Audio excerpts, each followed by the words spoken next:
और इस बुलेटिन में हम बात करेंगे उस प्रेम कहानी की जिसकी चर्चा आज लगातार हो रही है, सोशल मीडिया पर हो रही है, तमाम जगहों पर हो रही है। प्रेमी के शव के पास बैठकर प्रेमिका ने हल्दी लगाई, मंगलसूत्र पहना और कुमकुम से मांग भरी। यह हैरान करने वाली कहानी महाराष्ट्र के नांदेड़ से आई थी। जिस लड़के से वो शादी करना चाहती थी उसकी हत्या कर दी जाती है।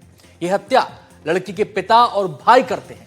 हत्या के बाद लड़की आंचल मृतक प्रेमी के घर गई और अंतिम संस्कार से पहले अपने माथे पर सिंदूर लगाया।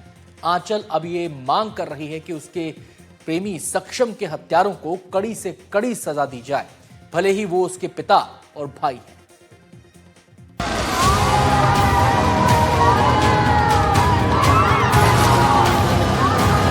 आज हमारे प्यार की जीत हुई। आंचल जिससे शादी करना चाहती थी, जिसके साथ अपनी जिंदगी बिताना चाहती थी, उस सक्षम की बेरहमी से हत्या कर दी। आंचल का प्यार छीनने वाले कोई और नहीं बल्कि उसके भाई और पिता थे, जिन्होंने पहले सक्षम को गोली मारी और फिर सिर पर पत्थर मारकर उसकी जान ले ली। आंचल ने भी कसम खाई कि वो सक्षम का साथ नहीं छोड़ेगी। भले ही सक्षम अब नहीं है, लेकिन आंचल ने उसके शव के सामने माथे पर सिंदूर लगाया और जीवन भर उसकी पत्नी बनकर जीने की कसम खाई। हम दोनों ने मिलकर बहुत सारे सपने देखे थे। 3 साल से अगर हम साथ हो सकते हैं तो फैसला लेने के लिए सोचना जरूरी नहीं है। आंचल का कहना है कि वो चाहती है कि सक्षम के हत्यारों को कड़ी से कड़ी सजा मिले। एनडीटीवी से बातचीत में आंचल ने कहा कि भले ही वो उसके घर वाले हैं, लेकिन उन्हें सजा मिलना चाहिए। और उनका बोलना था कि मतलब मेरे पापा का और भाइयों का इतना बोलना था कि मतलब हम इतने बड़े गैंगस्टर हैं और उनको सक्षम को पता है कि हम कैसे लोग हैं क्या नहीं, फिर भी वो हमारी बेटी से बात कैसे कर सकता है, तो हम उसे मार डालेंगे। सजा तो इन्हें मिलनी ही चाहिए। इतनी बेरहमी से उन्होंने सक्षम को मारा है तो उन्हें भी ऐसा ही मौत चाहिए। जो तस्वीरें सक्षम के अंतिम संस्कार से पहले की आई थी वो दिल को चीरने वाली थी। आंचल ने सक्षम के शव पर हल्दी लगाई, फिर अपने माथे पर सिंदूर लगाया। उसने सक्षम के शव के पास बैठ के जिंदगी उसके प्रेम और याद में गुजारने की कसम ली। आंचल सक्षम को याद करते हुए रो पड़ी। महाराष्ट्र के नांदेड़ में हुई घटना से हर कोई हैरान है, जहां एक लड़के की लड़की के घर वालों ने गोली और पत्थर मारकर हत्या कर दी। घटना नांदेड़ शहर के जूनागंज इलाके में गुरुवार शाम करीब 5:30 बजे की है। मृतक युवक की पहचान सक्षम ताटे के रूप में हुई।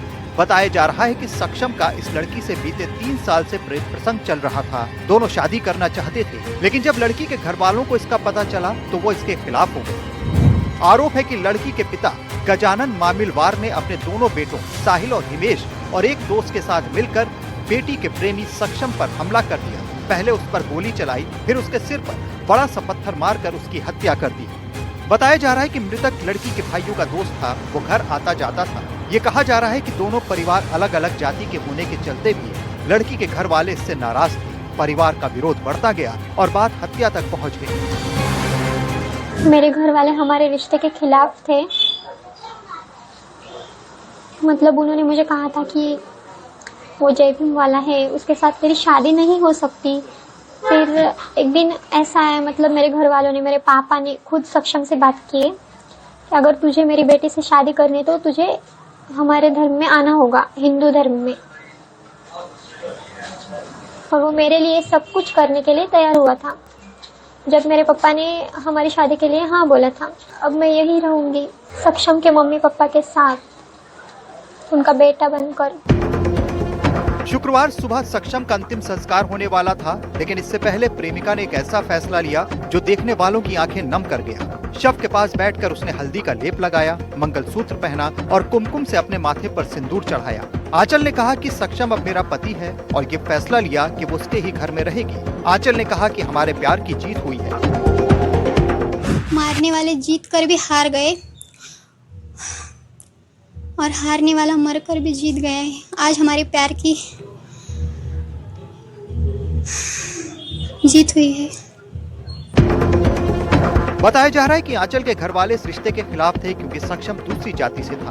परिवार ने काफी धमकियां दी पर आंचल और सक्षम नहीं माने। सक्षम की हत्या कर दी गई। पुलिस ने इस मामले में 6 आरोपियों के खिलाफ विभिन्न धाराओं के तहत मामला दर्ज कर उन्हें गिरफ्तार कर लिया है। लेकिन इस घटना ने एक बार फिर परिवार की झूठी इज्जत और जाति के नाम पर होने वाली हत्याओं की दर्दनाक तस्वीर दिखाई है। सक्षम की हत्या हो गई है, वहीं आंचल ने फैसला लिया है कि वो उसके घर पर ही रहेगी और इंसाफ के लिए अपने परिवार से ही लड़ेगी। सुजाता के साथ नांदेड़ से ब्यूरो रिपोर्ट, NDTV इंडिया।